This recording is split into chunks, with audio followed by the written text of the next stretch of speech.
सभी लोगों को, जैसा कि आप लोगों ने पता चल ही गया होगा, पीएम मोदी को देख लिया होगा, सुन लिया होगा, समझ लिया होगा, या कुछ ऐसे होंगे जो अभी बस बुराई ढूंढ रहे होंगे भैया कहाँ से इनको मीन्स कहाँ से बुराई करें।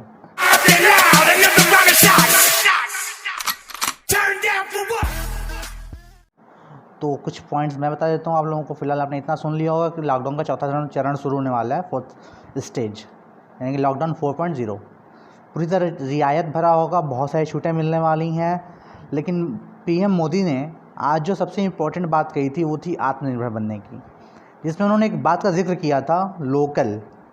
आप लोकल के वोकल बने, लोकल को प्रमोट करें, न सिर्फ लोकल चीज़ें यूज़ करें बल्कि उसका प्रचार भी करें। तो इस बात का मतलब क्या है ये मैं बताता हूँ। तो काफ़ी समय से देश में ये मांग उठी हुई थी कुछ राष्ट्रवादी लोगों की कि विदेशी चीज़ों का बहिष्कार किया जाए। हालांकि सही है, विदेशी में भी स्पेशली चीनी प्रोडक्ट्स का बहिष्कार किया जाए। हालांकि ये बिल्कुल सही था कि हाँ बहिष्कार करना चाहिए, पर बहिष्कार करना आसान कहाँ था।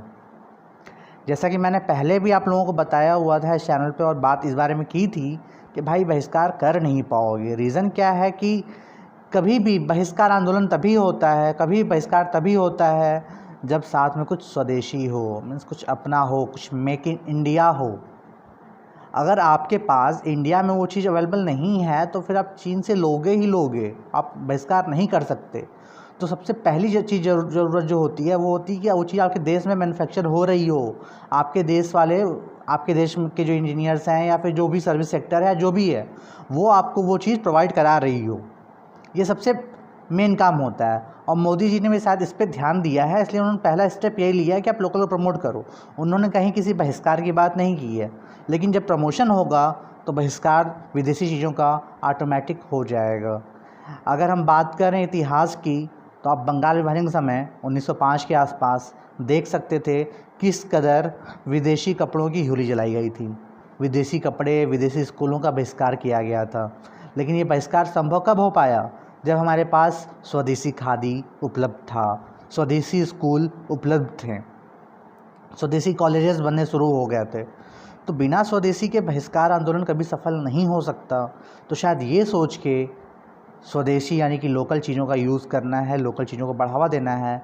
और हालांकि ये अगर हम राजनीति से हट भी जाएं तो सभी दलों को, सभी विपक्ष और जितनी पार्टियां हैं इस बारे में तो सबको सपोर्ट करना चाहिए, क्योंकि ये सिर्फ और सिर्फ भारत के हित में है, किसी पार्टी या किसी राजनीति के हित में नहीं है।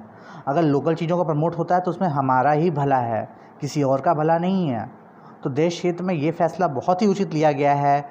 बाकी बात कर ले अगर हम आर्थिक पैकेज की तो हाँ 20 लाख करोड़ रुपए का आर्थिक पैकेज की घोषणा हुई है, जैसा कि न्यूज़ वाले दिखा रहे हैं। पर मोदी जी ने साफ बोला हुआ था कि जब से कोरोना संकट शुरू हुआ है तब से बैंकों द्वारा या वित्त मंत्रालय द्वारा या आरबीआई द्वारा जितने भी पैकेजेस आए हुए हैं उन सबको अगर जोड़ा जाए तो ये 20 लाख करोड़ रुपए का पैकेज होगा। जो सिर्फ अभी आर्थिक पैकेज की बात मोदी जी कर रहे थे वो 20 लाख करोड़ रुपए का कोई पैकेज नहीं है। सो इससे आप गुमराह होने से बचिएगा। बाकी जो पैकेज की घोषणा अगर उन्होंने नहीं की है, आपको डाउट में है कि भैया पैकेज बताया नहीं मोदी जी ने, तो उन्होंने बोला है कि वित्त मंत्रालय द्वारा पैकेज गाइडलाइंस जल्दी ही मिलती रहेंगी आपको, कल से शुरू हो जाएंगी, अगले कुछ दिनों तक मिलेंगी।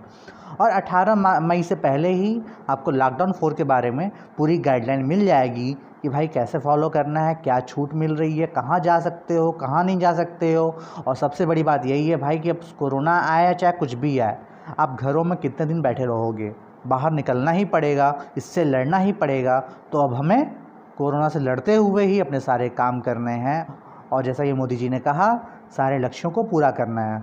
जय हिंद, जय भारत, शुभ रात्रि।